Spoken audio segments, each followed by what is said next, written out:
और इस कमेटी ने ये जांच की ही नहीं कि पैसा था किसका। तो आखिर इस पर कैसे किया सकता? तो यानी एक तरीके से आपने बिना सुने हुए आपने अभियुक्त को और आपने फांसी पर चढ़ा दिया। ये एक तरीके से यानी मीडिया ट्रायल इतना हो गया कि आपने दोषी ठहरा दिया जस्टिस यशवंत वर्मा को कि ये पैसा उन्हीं का है, और जो समिति को काम करना चाहिए था कि पैसा आखिर है किसका। अगर है ये पैसा किसी का है और कहीं से मिला है तो आखिर है किसका, ये भी तो होना चाहिए ना। तो ये ना तो समिति ने जांच की, ना पुलिस में इसकी FIR दर्ज हुई, तो फिर आखिर आपने दोषी जस्टिस यशवंत वर्मा को क्यों ठहरा दिया? मतलब जो अपराध करने में और उसकी जो अपराध की जांच की जो प्रक्रिया होती है पूरी, उस प्रक्रिया का यहां पर पालन नहीं किया गया है, और वहां जब जांच भी हो रही है उसमें उनको दोषी ठहरा दिया गया है। और पूरा मीडिया ट्रायल एक तरीके से पूरा जो घटनाक्रम है उसकी रिपोर्टिंग कुछ इस तरह से हुई जैसे ये साफ साबित हो गया बिना किसी अदालत के आदेश के, ये साफ साबित हो रहा है या दिखाई पड़ रहा है कि जस्टिस यशवंत वर्मा के पास ही उन्हीं का ये पैसा था। राजीव जी, मुझे लगता है कि यही सारी बातें जो है जो नटशेल में अगर कहा जाए तो ये दलीलें थी जो कपिल सिब्बल दे रहे थे जस्टिस दीपांकर दत्ता के सामने। बिल्कुल बिल्कुल आप सही कह रहे हैं, यही दलील पेश कर रहे थे। वो साफ साफ कह रहे थे कि आपने यहां साबित करने की कोशिश की कि दोषी मैं ही हूं, और वीडियो जारी कर आपने ये साबित करने की कोशिश भी की, और उस जगह पे जहां पर मैं उपस्थित नहीं हूं, जहां पर मैं मौजूद नहीं हूं, वहां पे आप अगर ये कर रहे हैं और मुझे दोषी ठहराने की कोशिश की जा रही है तो ये सरासर गलत है। और यहां पर इन्होंने साफ साफ कहा भी है, कपिल सिब्बल ने, जस्टिस वर्मा ने कहें तो कि मुझे मौका नहीं दिया गया, मौका मिलना चाहिए था। ये प्रक्रिया संवैधानिक व्यवस्था के विरुद्ध है, खिलाफ है। साफ साफ कह रहे हैं कि जो प्रक्रिया चल रही है वो मेरे जो संवैधानिक व्यवस्था है उसके खिलाफ है। इस पर उन्होंने कहा था कि आपने संवैधानिक इसकी जो पवित्रता है उसको चुनौती दे रहे हैं। प्रक्रिया की पवित्रता बरकरार रखी गई है, जस्टिस दत्ता ने कहा था, लेकिन यहां पर सिब्बल ने कहा कि पवित्रता को हम चुनौती नहीं दे रहे हैं, बल्कि मुझे हटाने की जो सिफारिश की गई है उसको चुनौती दे रहे हैं हम। और इसी पर जस्टिस दत्ता ने कहा था कि सिफारिश प्रक्रिया शुरू करने के लिए है, सिफारिश जो है हटाने के लिए नहीं है, हटाने की प्रक्रिया शुरू करने के लिए है, यानी यहां इंपीचमेंट के लिए है। बट इंपीचमेंट पूरा होगा या नहीं होगा वो आने वाला वक्त बताएगा। इस पर सिब्बल ने कहा कि ऐसा नहीं किया जा सकता था जो हुआ है।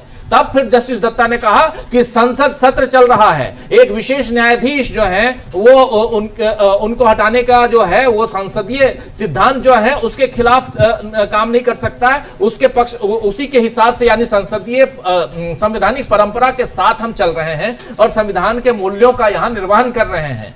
लोकसभा के नेता से अनुरोध है कि वे कार्रवाई करें, क्या यह जायज है? सवाल पूछ रहे हैं कि क्या यह जायज है, जस्टिस दत्ता कह रहे हैं। इस पर सिब्बल कह रहे हैं नहीं, ऐसा नहीं है। सिब्बल कह रहे हैं कि जब तक वो इस बात से संतुष्ट ना हो कि ये आचरण न्यायाधीश को हटाने के लिए है, तब तक कैसे ये हो सकता है। ये सारी बातें यहां जो कही गई हैं बहुत इंपॉर्टेंट कही गई हैं। और इसके बाद जो महत्वपूर्ण बात है वो ये है कि कपिल सिब्बल कह रहे हैं कि मेरे खिलाफ, यानी जस्टिस वर्मा के खिलाफ जो प्रस्ताव पेश किया गया है वो किस आधार पर किया गया है, आप आधार बताइए। आप वीडियो जारी कर रहे हैं, सवाल वही आ रहा है समीर जी, जो आप कह रहे हैं, जो अमलेंदु जी कह रहे हैं, या जो कोर्ट रूम में चल रहा है। सवाल यही कि आखिर किस आधार पर मुझे इंपीच किया जा रहा है, इंपीचमेंट के प्रोसेस को आगे बढ़ाया जा रहा है। मेरे खिलाफ, मुझे एक न्यायाधीश, मुझे इतना बदनाम किया गया, मैं वहां मौजूद नहीं था। मेरे आउट हाउस में रुपए नोटों की गड्डी की बात होती है, वीडियो जारी किया जाता है, सब कुछ है, लेकिन मैं वहां मौजूद नहीं हूं। आखिर मैं और इस पर जस्टिस दत्ता ने कहा कि पुलिस थी वहां पे। बोले पुलिस थी तो क्या हुआ, मैं नहीं था, मेरा कोई आदमी नहीं था, क्या हुआ वहां पे मुझे नहीं पता। वीडियो बना के आप मुझे बदनाम कर रहे हैं, एक जस्टिस को बदनाम किया जा रहा है, ये बात यहां पर। और कह रहे हैं सिब्बल कि मुझे जनता द्वारा दोषी ठहराया जा चुका है, वीडियो जारी कर दिया गया है, मतलब पब्लिकली आपने मुझे दोषी ठहरा दिया है, पब्लिकली आपने मुझे बदनाम कर दिया है। ये सारी बातें जो हैं इस पर, लेकिन जस्टिस दत्ता ने कहा कि क्या आप अदालत में इसलिए आए थे कि वीडियो हटा दिया जाए, जो वीडियो जारी किया गया है? आपने जांच पूरी होने और रिपोर्ट जारी होने का इंतजार क्यों किया? ऐसे कई उदाहरण हैं जब न्यायाधीशों ने सुनवाई से परहेज किया है। कई ऐसे एग्जाम्पल हैं। ये एग्जाम्पल आप याद कीजिए कि एक 6 महीने का मामला जो आया था जिसमें पूर्व जस्टिस को 6 महीने की सजा भी दे दी गई थी। ज्यादा पुराना केस नहीं है और मामला केरला का है। तो उस मामले को यहाँ पर शायद वो इंगित करने की कोशिश कर रहे हैं, उनका डायरेक्शन उसी दिशा में जा रहा था जस्टिस दत्ता का। लेकिन सिब्बल ने कहा कि इस बीच मुझे जनता ने दोषी ठहराया है, तो मैं क्या कहूं, जनता के बीच आपने मुझे दोषी ठहराने की कोशिश की है। और फिर कह रहे हैं क्योंकि ये सब सार्वजनिक था, पब्लिकली था, मुझे लगता है कि समिति जो बनी थी वो ये पता लगाएगी कि ये नकदी किसकी है। अभी भी कह रहे हैं कि जो समिति जो बनाई गई थी, जांच समिति, वो समिति ये पता करेगी कि कम से कम ये तो पता कर लीजिए कि ये जो नोट है वो किसके हैं। इसी बीच सॉलिसिटर जनरल जो भारत सरकार के हैं वो खड़े होते हैं, जनरल तुषार मेहता ने साफ साफ कुछ बोलने की कोशिश की, लेकिन उनको रोकते हुए जस्टिस दत्ता कपिल सिब्बल की तरफ ही मुखातिब होते हुए बात कर रहे थे कि हम इस पर विचार करेंगे, अपने साथ ठोस सुझाव लेकर आइए। यानी यहाँ पर जितने सुझाव, जितनी बातें कही गई हैं उसको नहीं मान रहे हैं अभी जस्टिस दत्ता। यहाँ पर कुल मिलाकर अगर ये नट्स शेल में कहा जाए तो यही समझ में आता है कि इन दलीलों को जस्टिस दत्ता नहीं मान रहे हैं। समीर जी। जी बिल्कुल, इनको नहीं मान रहे और इसीलिए अब उन्होंने बुधवार का समय रखा है कि बुधवार को इस पर चर्चा आगे बढ़ेगी। और जाहिर सी बात है कि कपिल सिब्बल बड़े वकील हैं और भी मजबूत तर्कों को लेकर, मजबूत एविडेंस को लेकर हाजिर होंगे सुप्रीम कोर्ट में। और अब ये चर्चा जो है बुधवार को भी काफी अहम होगी, जब एक बार फिर जस्टिस यशवंत वर्मा के वकील कपिल सिब्बल का और सॉलिसिटर जनरल का और दोनों जजेस का आमना सामना होगा। हाँ बिल्कुल, दोनों जजेस का जो आमना सामना होगा, सॉलिसिटर जनरल और कपिल सिब्बल का, और फिर वाद प्रतिवाद दोनों होगा, तब होगा। और कपिल सिब्बल पॉइंटर्स में लेकर बात आएंगे, बुलेट पॉइंट्स में लेकर, ये जस्टिस दत्ता ने कहा है। और बात यहीं पर है कि जो प्रक्रिया अपनाई गई वो प्रक्रिया कानून सम्मत नहीं थी। ये तर्क अभी तक दिखाई पड़ता है कपिल सिब्बल साहब का कि ये जो प्रक्रिया अपनाई गई वो प्रक्रिया ठीक नहीं थी, कानून सम्मत नहीं थी, और उस प्रक्रिया के आधार पर ही महाभियोग संसद में लाया गया। तो ये इसलिए जो है, और बिना किसी जांच के कि ये नकदी किसकी है आपने दोषी ठहरा दिया, और मुझको एक तरीके से जनता में विलेन आपने साबित हो गए। और ये नकदी किसकी है, आरोप साबित नहीं हुए लेकिन दुनिया की नजरों में वो हो गए, और ये अभी तक पता ही नहीं है कि ये नकदी है किसकी। मतलब जो अपराध हुआ है वो अपराध क्या है ये बिना साबित हुए आपने अपराधी जो है मुझको घोषित साबित कर दिया एक तरीके से। इसको लेकर ये तर्क है उनका। इधर समीर जी, दूसरा एक बड़ा मसला जो है वो भी सुप्रीम कोर्ट में आज है, और वो SIR को लेकर है बिहार में। उस पर भी आज सुनवाई होनी है, तो वो लंच के बाद आएगी तो हम उस पर भी चर्चा करेंगे और उसको भी बताएंगे कि क्या उस पर बहस चल रही है। लेकिन इधर संसद में भी जो चल रहा है, संसद में फिर जो है हंगामा हुआ है और 1 बजे तक संसद जो थी वो स्थगित कर दी गई। विपक्ष की साफ तौर पर मांग है कि ऑपरेशन सिंदूर के तुरंत बाद SIR पर चर्चा कराई जाए, ये साफ तौर पर कहना है। और ये इसको लेकर काफी ज्यादा जो है वो चीज चल रही है, मतलब सदन के अंदर भी काफी उठापटक चल रही है। और इधर ये जो जस्टिस यशवंत वर्मा का केस है, ये बुधवार को इसको लेकर आया जाएगा। जी बिल्कुल, ये अब बुधवार को ये मामला आएगा और इस पर जो SIR को लेकर ये गंभीर मुद्दा है, गर्म है, इसको लेकर लगातार संसद में प्रदर्शन हो रहा है, विरोध हो रहा है, संसद में चर्चा की मांग हो रही है। और उस मांग की वजह से अभी जो आज शुरू होने वाली थी ऑपरेशन सिंदूर पर चर्चा, वो भी डिले हुई है। संसद की कार्यवाही 2 बजे तक के लिए स्थगित की गई है और SIR पर आज ही सुनवाई होनी है सुप्रीम कोर्ट में भी। बहुत सारे राजीव जी मजबूत आधार हैं जिसको लेकर यह मामला सुप्रीम कोर्ट में गया है। कई याचिकाएं गई हैं और SIR पर चुनाव आयोग ही नहीं, सरकार भी बैकफुट पर दिखाई पड़ रही है। बिल्कुल आप सही कह रहे हैं। SIR पर जो है वो बहुत सुप्रीम कोर्ट में जो याचिका गई है, और आप याद कीजिए कि उस समय सुप्रीम कोर्ट ने जो पहली सुनवाई हुई थी, उसके बाद 28 तारीख आज की सुनवाई, और 2 बजे के बाद इस पर हो सकता है 2 बजे ही इस पर सुनवाई शुरू हो जाए, क्योंकि फर्स्ट हाफ में अभी जस्टिस यशवंत वर्मा पे सुनवाई चल रही थी जो बुधवार तक के लिए टल गई है। लेकिन उस दिन जो SIR पर सुप्रीम कोर्ट ने चुनाव आयोग को कहा था वो बहुत महत्वपूर्ण है वो आपके सामने रखना चाहता जी। हूं। उन्होंने कहा था कि आप जो डॉक्यूमेंट मांग रहे हैं, अगर आप मुझसे मांगते तो मेरे पास वो डॉक्यूमेंट्स नहीं होते। ये एक बहुत इंपॉर्टेंट बात उस समय सुप्रीम कोर्ट ने कही थी कि जो डॉक्यूमेंट्स आप मांग रहे हैं, अगर आप मुझसे मांगेंगे तो वो डॉक्यूमेंट्स मैं नहीं दे पाऊंगा। एक अपने आप में ये बहुत बड़ी टिप्पणी थी यहां पर सुप्रीम कोर्ट की। दूसरी बात यहां पर सुप्रीम कोर्ट ने कही थी कि हमें इस बात में संशय है कि आपने जो समय सीमा तय की है उसके भीतर आप इस प्रक्रिया को पूरा कर पाएंगे। यहां साफ साफ सुप्रीम कोर्ट ने जब SIR स्पेशल इंटेंसिव रिवीजन पर जब चर्चा हुई थी और उस चर्चा जो दलीलें पेश की गई थी विपक्ष की तरफ से, एक नहीं बल्कि 11 पिटीशंस लगे थे। 11 वहां पर पिटीशंस, जिसमें से 8 का तो पार्टियां हैं जी। आप याद कीजिए कि 8 पार्टियां हैं, उसमें राजनीतिक दल हैं 8, और 3 जो हैं उसमें से एक हैं योगेंद्र यादव, जो सामाजिक कार्यकर्ता, राजनेता सब हैं, साइकोलॉजिस्ट भी हैं, लिखते भी हैं अखबारों में, तो एक वो है, दूसरा ADR है, और तीसरी एक और है, मुझे ध्यान नहीं आ रहा है जी। लेकिन जी PUCL है। PUCL है, जी हाँ। PUCL, बिल्कुल। ये 3 हैं, और ये 3 के अलावा जो 8 पार्टियां हैं उनको भी आप जानते हैं, जिसमें कांग्रेस भी है, RJD भी है, समाजवादी पार्टी भी है, DMK है, ऐसे तमाम दल हैं उसमें।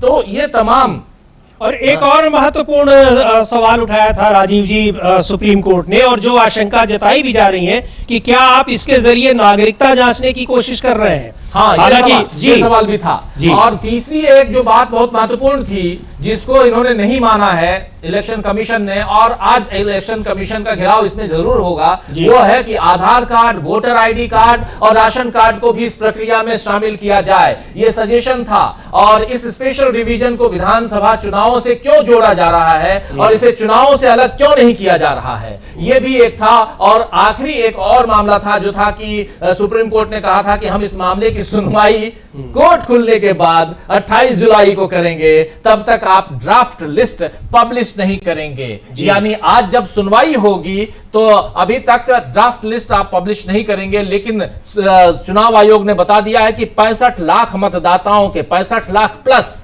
यानी लगभग 66 लाख मतदाताओं के नाम काट दिए गए हैं। और जो खबरें आ रही हैं, अगर TMC के सांसद की अगर माने तो साकेत गोखले की माने, जी हाँ। चलिए नाम भी ले लेता हूं, मैं नाम नहीं ले रहा था, लेकिन साकेत गोखले की अगर माने तो 1,25 लाख, 1.25 करोड़ नाम काटे जा चुके हैं। और 1.25 करोड़ नाम काटे जाने का मतलब आप समझ सकते हैं कि क्या होता है। एक बहुत बड़ा यहां पर बड़ी चुनौती होगी चुनाव आयोग के लिए, बड़ी चुनौती वहां की जनता के लिए भी होगी, बड़ी चुनौती विपक्ष के लिए होगी। लेकिन क्या यहां सत्ता पक्ष के लिए कोई चुनौती नहीं है, यह भी एक बड़ा सवाल है। तो बहुत कुछ है SIR में आज जिस पर चर्चा होगी, SIR का इंतजार है। SIR पर चर्चा जैसे ही सुप्रीम कोर्ट में होगी, हम उस तक तो जाएंगे ही। यशवंत वर्मा, जस्टिस यशवंत वर्मा की चर्चा चल रही थी, वो हम आप तक पहुंचा ही रहे थे समीर जी, और लगातार हम लोग इस पे दिन भर, जैसे हम कहते आए हैं, दिन भर इस पे बात हमारी होगी। लेकिन तीसरी बात जो आप बता रहे हैं कि उधर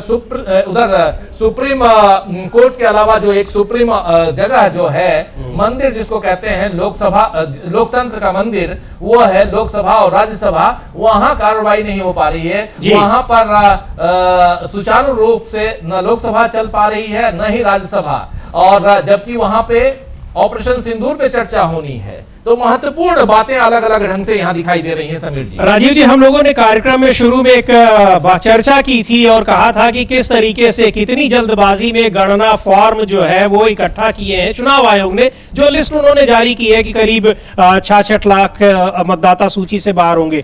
ये प्रक्रिया वहां कैसे चल रही है, इसका एक उदाहरण है कि जन्म निवास प्रमाण पत्र जो जारी किया गया, एक कुत्ते का निवास प्रमाण पत्र जारी कर दिया गया है। अब उस पर स्पष्टीकरण दिया है पटना के जिला प्रशासन ने, और कुछ उस पर लिखा हुआ है हाँ, एक तो ये कि ये एक तरीके से स्पष्टीकरण देके प्रशासन ने स्वीकार कर लिया कि ऐसा है और इस तरीके के बने, और ये कहा है कि मसौड़ी अंचल में डॉग बाबू के नाम से निवास प्रमाण पत्र निर्गत करने का मामला प्रकाश में आया है।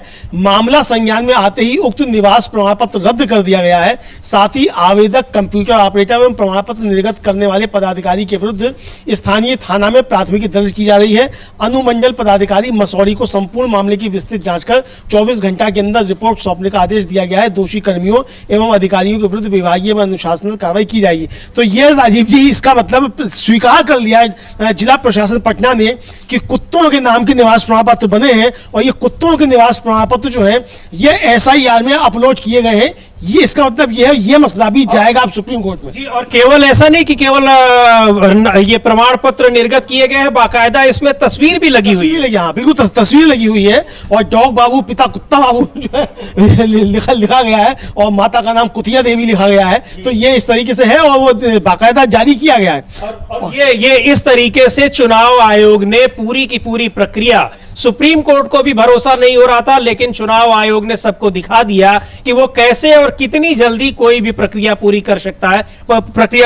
उसने 1 महीने के भीतर पूरे के पूरे गणना फॉर्म इकट्ठे कर लिए। अब कितने भी मतदाता उसमें बाहर हो रहे हो, चाहे उसमें उनके नाम कट रहे हो, उससे उसको कोई लेना देना नहीं है। पूरी जो रिपोर्टिंग हुई है, तमाम रिपोर्ट्स आई हैं, उनसे यह पता लग रहा है कि लाखों लोगों तक जो फॉर्म देने वाले थे और भरवाने वाले BLO थे, वो गए ही नहीं। अब ये कहां से चले आए फॉर्म और कैसे आए हैं, वो दिखाई पड़ रहा है। ये जो कुछ एक उदाहरण है। राजीव जी, समीर जी, इस बीच हमारे साथी सीधे एडवोकेट हैं, वरिष्ठ वकील हैं, जुड़ रहे हैं थोड़ी देर में। शिवेश गर्ग सीधे सुप्रीम कोर्ट से जुड़ रहे हैं। सुप्रीम कोर्ट में क्या कुछ हुआ है वो हम जरूर पहुंचाएंगे उनके जरिए। शिवेश जुड़ेंगे हमारे साथ, एडवोकेट शिवेश गर्ग जुड़ेंगे। सुप्रीम कोर्ट में जस्टिस यशवंत वर्मा को लेकर क्या कुछ हुआ, और उसके बाद अब SIR को लेकर क्या होने जा रहा है। हालांकि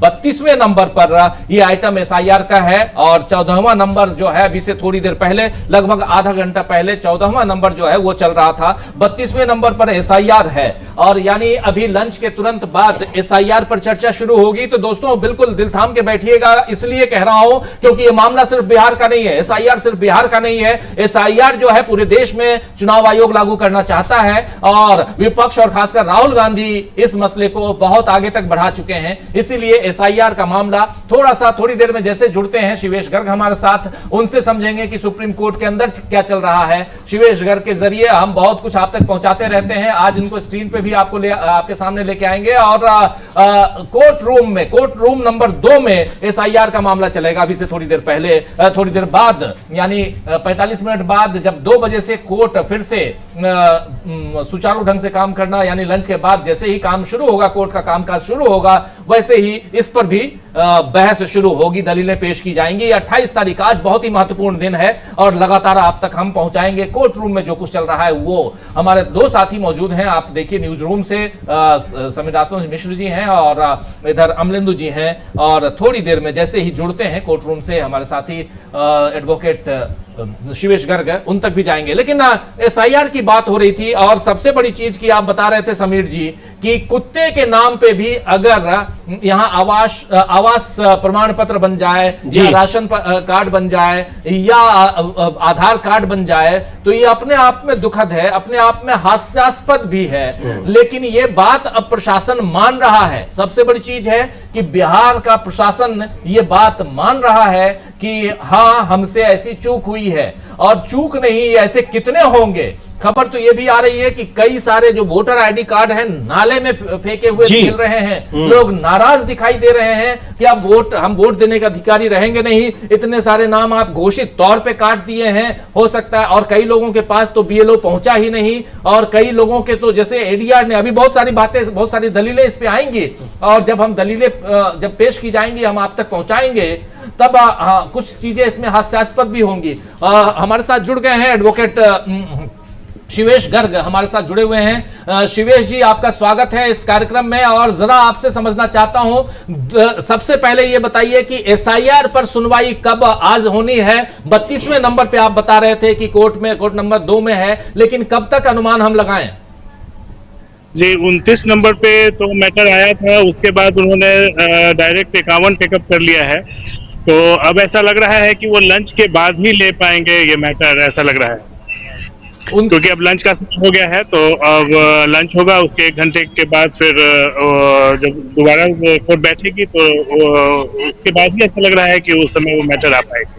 जी बिल्कुल। दूसरी बात ये बताइए, यानी 29वें नंबर के बाद थोड़ा चूंकि ये मामला बड़ा मामला है इसलिए लंच के बाद 51वें नंबर को लिया गया, बट 30वां, 31वां और 32वां, चूंकि 32वें नंबर पे है, आप बता रहे हैं 32वें नंबर पर ये केस है। लेकिन जस्टिस यशवंत वर्मा के केस को भी आप देख रहे थे बहुत नजदीक से, और वहां पर कपिल सिब्बल ने जो दलीलें पेश की हैं और जस्टिस दत्ता ने जो बातें कही हैं, जिसमें अब बुधवार को इसकी सुनवाई होनी है शिवेश जी, लेकिन बुधवार से पहले ये जस्टिस दत्ता ने यह भी कहा है कि बुलेट पॉइंट में लेके आइए। दूसरी बात, जो दलील यहां पेश की गई कपिल सिब्बल की तरफ से, उन्होंने साफ साफ कहा है कि मुझे बदनाम करने की कोशिश हुई है, न ही वहां पर नोट जब मिला है तब मैं था, न ही जब वीडियो बनाया गया तब मैं था, लेकिन मुझे पब्लिकली बदनाम किया गया है। यह बात कितनी यहां पर हजम हो सकती है अगर लीगल पॉइंट से देखी जाए तो? अगर कोर्ट की भाषा में समझना हो तो जरा समझाइए शिवेश जी। उस लिहाज से कानूनी लिहाज से मेरी आवाज आ रही है? जी आ रही है बिल्कुल। लिहाज से अगर देखा जाए तो ये मैटर थोड़ा कॉम्प्लिकेटेड है जहां तक मैं समझ पाता हूं, और देखिए इस मैटर में शुरू से ही कई चीजें हैं, कई बिंदु हैं जिन पर और सफाई से काम होनी चाहिए थी, जांच होना चाहिए था, जो अब तक नहीं हो सका है।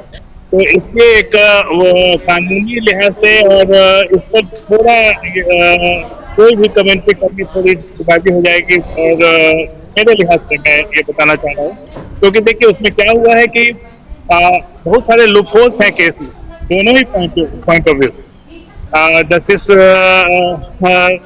साहब के भी तरफ से और जो उनके खिलाफ जो आरोप लगे हैं उन पे, क्योंकि जो बरामदगी हुई है वो पुलिस ने कहीं कोई रेड नहीं डाला है, पुलिस के ना ही किसी ईडी या फिर इनकम टैक्स की तरफ से रेड हुआ है।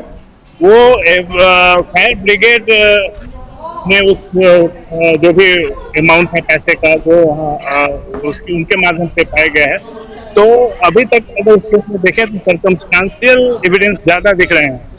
डायरेक्ट जस्टिस साहब के खिलाफ कुछ ऐसा मतलब ठीक है, एक मोरल ऑब्लिगेशन होता है, एक मोरल जो उनका राइट ये भी है, एक ड्यूटी भी है बतौर जस्टिस, वो एक अलग मसला है। लेकिन कानूनी लिहाज से उस केस में बहुत सारे लूपहोल्स मैं देखता हूँ आज के डेट में। कानूनी हिसाब से मतलब ये मामला अभी आगे बढ़ सकता है, ये माना जाए कोर्ट में अभी बुधवार को इस पे सुनवाई होनी है और ये मामला और कोर्ट में स्टैंड करेगा। जी मेरे लिहाज से इस मसले पे जिस व्यापक जांच की दरकार थी वो जांच नहीं हुई है। बगैर जांच के किसी भी तरह के मतलब इस तरह के केसेस में ज्यादा कमेंट्री करना कहीं से भी उचित मैं नहीं मानता। जी बिल्कुल आप सही कह रहे हैं, और एक एडवोकेट होने के नाते ये बात आपकी बिल्कुल सही है कि चूंकि मामला प्रिजुडिस है, मामला जो है अंडर गोइंग प्रोसेस में है, इसीलिए यहाँ पर ज्यादा कुछ बोलने की जरूरत नहीं है, कमेंट ज्यादा करने की जरूरत नहीं है। लेकिन बहुत महत्वपूर्ण बात आप बता रहे हैं, SIR को लेकर जैसे ही सुनवाई शुरू होगी दोबारा हम जोड़ेंगे शिवेश जी को। बहुत बहुत शुक्रिया शिवेश जी इस चर्चा में बने रहने के लिए, और आपके जरिए हम तमाम साथियों तक वो SIR यानी स्पेशल इंटेंसिव रिवीजन पर जो दलीलें पेश की जाएंगी उन पर हम तमाम दलीलें पहुंचाएंगे अपने तमाम साथियों तक, दर्शक साथियों तक। लेकिन बहुत इंपॉर्टेंट चर्चा यहाँ पे, बहुत इंपॉर्टेंट बात और ये कि 32वें नंबर पर है, 32nd नंबर पर यह केस है सुप्रीम कोर्ट में, कोर्ट नंबर 2 में, और लेकिन उससे पहले 29वां नंबर तक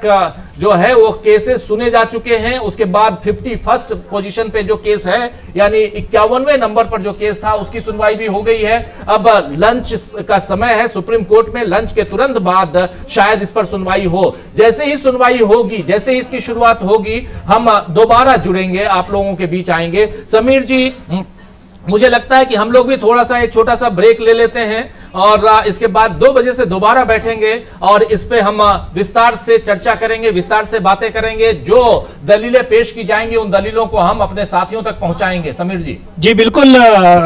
जब SIR पर सुप्रीम कोर्ट में सुनवाई शुरू होगी तो एक बार फिर हाजिर होंगे और अपडेट कोर्ट रूम से सीधे जोड़ेंगे हमारे साथी, जिस तरह से शिवेश गर्ग जुड़े हुए थे उनके जरिए भी, और कोर्ट रूम में क्या कुछ चल रहा है उसको भी। लेकिन आपको अपडेट कर दें कि ऑपरेशन सिंदूर पर जो चर्चा होने वाली थी अभी फिलहाल स्थगित कर दी गई है कार्यवाही संसद के दोनों सदनों की 2 बजे तक के लिए, वो भी स्थगित है।